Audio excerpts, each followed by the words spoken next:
Geceler sensiz donur sessiz bu şehir. Adını değil küleler her künzde izler. Yüreğimde kalan sesin susmur hiç zaman. Seni düşünmək benim en büyük günahım. Gözlerimde sen, bunu da bilmirəm.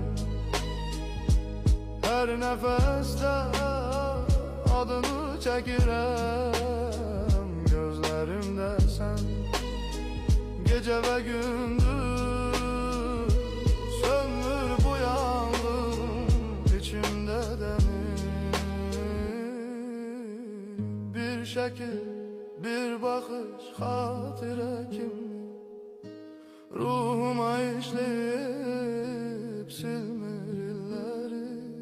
Seni sevmek talihimmiş de ben, kaş ki qayıdasan birce kere mənə. Gözlerimde sen, bunu da bilmirəm.